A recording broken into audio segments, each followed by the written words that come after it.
500 km on a single charge. Not a concept, not a promise from a startup with a fancy logo and 0 cars on the road. A real announcement from a real company with a 1.4 billion and over 200 engineers behind it. To put that number in perspective, that is driving from Los Angeles all the way past Salt Lake City and still having range left over. That is Beijing to Shanghai in one shot. No stopping, no waiting, no charging. That is more than double what the best electric cars on the road today can do.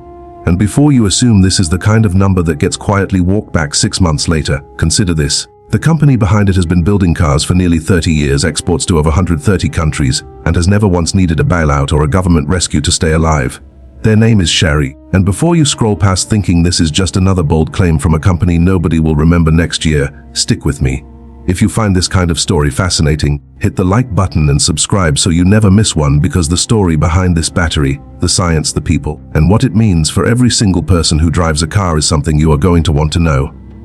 We are going to go back 30 years to a leaky brick factory, walk through the wall that every electric car keeps hitting, and then land on an announcement that made the entire battery industry stop and pay attention. We are also going to look at why this is bigger than one car company, bigger than one country, and bigger than the auto industry itself.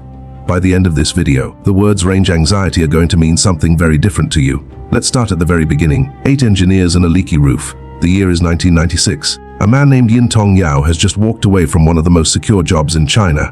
He was working at Feidu, the biggest car company in the country at the time. Steady paycheck, respected position, good benefits, the kind of job most people spend their whole careers chasing and never want to give up. He quit anyway. He packed up, took about 30,000 in seed money, gathered 8 engineers, and moved into an abandoned brick factory on the edge of a small city called Wuhao. Wuhu is in Anhui province, a region most people on China's wealthy coast had barely heard of at the time. The factory had no proper heating, no air conditioning. When it rained, the roof leaked. There were no fancy meeting rooms or glass offices. The early planning session, the ones where they mapped out what kind of car company they wanted to build, happened in what people inside Chery still call the small grass hut. 8 people, one dream, and a building that most rational adults would have taken one look at and walked straight back out of. They called themselves the 8 Immortals, and they got to work. Their very first move was pragmatic and clever. They bought a used engine production line from an old Ford factory in Dagenham, England. They shipped it back, installed it, and bolted together a chassis based on an existing design. It was not glamorous engineering, it was survival engineering. Get something built, get something running, prove it is possible. And in December of 1999, the first Chery rolled off the assembly line, a car called the Fang Yun. It was not a head-turner, it was not loaded with technology, but it ran, it was real, and it was theirs. From that point, the progress was relentless. By 2006, just 7 years after that first car, Chery had designed and built their own engine completely from scratch. No borrowed designs, no copied parts, their own engineers, their own blueprints, their own result. That is not a small thing. Designing an engine from the ground up is something that takes most established automakers decades of accumulated knowledge.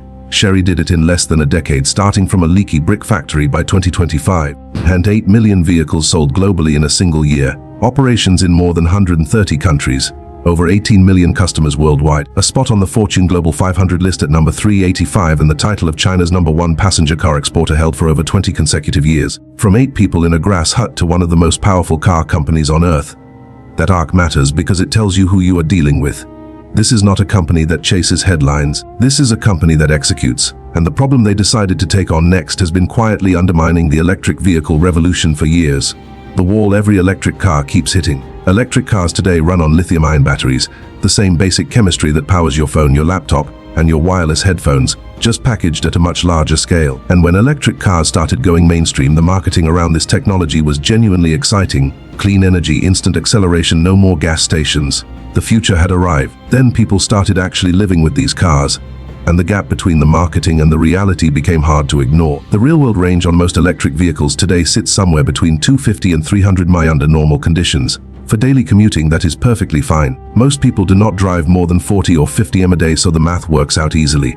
But the moment you plan something longer, a road trip, a visit to family a few states away, a drive through a region where charging stations are sparse, the experience changes completely. You are no longer just planning a route. You are planning around charging stops. You are checking apps to see which stations are working, which ones are occupied, and how long the wait might be. You are budgeting 30 to 45 minutes minimum at each stop, sometimes longer if the station is busy or if the battery needs a full top-up. What should be a 5-hour drive becomes a 7-hour exercise in logistics. And if anything goes wrong, if a charger is broken or the queue is long, you are sitting in a parking lot doing math. But the charging inconvenience is only part of the problem. The bigger issue is the cold. Lithium-ion batteries and low temperatures have a relationship that nobody in the electric vehicle industry likes to talk about loudly. At around 36 degrees Fahrenheit, which is just barely above freezing, a lithium-ion battery can accept 36% less power than it does at a comfortable room temperature. That number comes from research at the Idaho National Laboratory, not from critics of electric cars, but from scientists studying the actual chemistry. What that means in practice is this. In freezing conditions, your range drops by 20 to 30% before you have even left the driveway. Your charging slows down significantly. In really cold weather, charging times can double or even triple. And the colder it gets, the worse it becomes. There is a reason that every January, without fail, headlines appear about electric car owners stranded on highways in the snow, their batteries depleted faster than expected, their charging options limited by weather and infrastructure. And even in mild weather, there is a slow decline happening that most owners do not notice until it becomes impossible to ignore. Every single charge cycle wears the battery down a little bit. The chemical reactions that store and release energy are not perfectly reversible. Over time, capacity fades. The pack that once gave you 280 mAh now gives you 250, then 220, then 200. You cannot stop it. You can slow it, but you cannot stop it. It is just how the chemistry works. Layer on top of all of this a power grid that was never designed to handle millions of cars charging simultaneously every evening, and you begin to understand why electric vehicle adoption has hit a ceiling that government incentives alone cannot break through. The technology works, but it has real limits. Structural chemical limits that cannot be patched with a software update. That gap between what electric cars promise and what they actually deliver in the real world is exactly what Chery set out to close. And what they announced on one night in March of 2026 did not just close the gap, it redrew the entire map. Battery Night, the announcement that changed everything. March 18, 2026. Woo, China! Chery held an event they called Battery Night. No celebrity hosts, no theatrical light shows, just engineers, investors, and an audience of industry professionals who knew exactly what they were there to hear. The event was technical and specific, and the numbers Chery put on the screen that night landed like a thunderclap. They unveiled what they are calling the Rhino S, an all-solid-state battery. To understand why that matters, you need to understand one key difference between what exists today and what Chery is proposing. Every lithium-ion battery currently powering electric vehicles uses a liquid in the middle. That liquid, called an electrolyte, is what allows electrical charge to move between the two ends of the battery. It works, but it comes with serious limitations. It does not perform well in extreme temperatures. It carries safety risks if the battery is punctured or damaged, and it puts a ceiling on how much energy you can pack into a given amount of space and weight. A solid-state battery removes that liquid entirely. Instead of a liquid electrolyte in the middle, it uses a solid material. Think of it like replacing a water pipe with a steel rod. More stable under pressure, more efficient at doing its job, and capable of things the old design simply cannot achieve. Chery's Rhino S packs 600 hours of energy per kg of battery weight. To give that number some context, a Tesla battery pack today sits at around 250 hours per kilogram. Chery just fit more than 2.5 times the energy into the same amount of space and weight. That is not an incremental improvement. That is a generational leap. The result is 500 kW of range on a single charge, 930 mi. Beijing to Shanghai without a stop. Los Angeles to the Utah state line with room to spare in one shot with no charging break. But the number that truly set the room on fire was not the range figure. It was the temperature claim. Chery says the Rhinos delivers that full 1500 km to 30 degrees C, 22 graph. That is the temperature where your smartphone shuts itself off to protect its own battery. That is colder than a typical winter in Chicago, colder than most of Canada in January, colder than nearly anywhere in Europe gets. And Chery says their battery performs at full capacity in those conditions without any meaningful drop. If that holds up under independent real-world testing, it is not just an improvement on existing technology, it is an entirely different category, a battery that works everywhere for everyone, no matter what the thermometer says outside. Alongside the Rhino S, Chery announced a second system called the Rhino Liquid Battery. This one keeps the liquid electrolyte but pushes the chemistry to its absolute limit. Peak charging power of 200W for comparison. The fastest chargers most people have ever encountered at highway rest stops deliver somewhere between 150 and 350 kW on a good day. Chery's system delivers more than 3 times that at peak. The practical result: plug in for 8 minutes and you gain 500 kW of range, around 310 mi. That is roughly the time it takes to walk into a rest stop, order a coffee and walk back to your car. And the battery is rated for 5,000 full charge cycles, which if you charge from 0 to 100% every single day, works out to almost 14 years before it even reaches the end of its rated life. Most people trade their car in long before that. Chery's vice president, Guan Shan, stood in front of that room and told the audience plainly that there is no budget cap on making this happen. Whatever it costs to bring this to mass production, they will spend it. Building a battery in a lab is one thing. Building millions of them at a price ordinary people can afford is something else entirely. But here is where the story gets significantly bigger, because Chery is not doing this alone. the global race nobody is talking about. Solid-state batteries are not Sherry's idea alone. The concept has been explored in research labs for decades. What is new is how many serious, well-funded, world-class organizations are all converging on the same finish line at the same time, and how quickly that finish line is approaching. Toyota is arguably the company that has spent the most time and money on solid-state technology of anyone outside of a pure battery company. They hold over 1,000 patents in this space. Not applications, not filings still under review, but granted patents. They have been working on this for so long that their engineers know where every dead end is. They are targeting small-scale production by 2027 BD. Currently, the largest electric vehicle company on the planet by sales volume is on the same 2027 timeline with their next generation of battery technology. CATL, the world's single largest battery manufacturer, a company that supplies batteries to Volkswagen, BMW, Tesla, and dozens of other automakers, is also targeting 2027. Samsung ST in South Korea has moved beyond research and is already running a physical pilot production line. BMW, Volkswagen, and Mercedes-Benz each have their own solid-state programs progressing through various stages of development.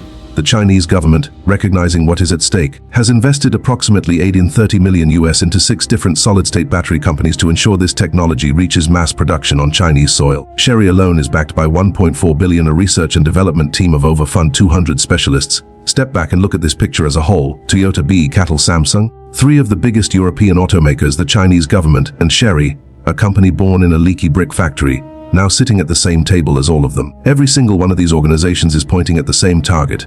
This is not one company chasing a wild idea. This is an entire global industry simultaneously deciding that the next era of energy storage has arrived and racing to be the one that delivers it first. And Sherry is not waiting for the rest of the infrastructure to catch up. They are already building it themselves. Their charging network, called Zunlong, starts with 100 stations across 10 cities. From there, they are scaling over 1,000 charging stations by 2029. These are not basic plug-in points. They are built with vehicle-to-G grid capability, meaning your car can push electricity back into the grid during peak demand hours, turning every parked vehicle into a small distributed power source. The system is designed to operate at 96.5% efficiency, significantly better than most charging infrastructure running today. 20,000 stations by 2029 built from scratch by a car company. That is the kind of vertical commitment that signals this is not a product launch. It is a platform. And the further you zoom out, the clearer it becomes that this is about something much larger than cars, bigger than the car in your driveway. Here is the thing that most coverage of this announcement misses completely.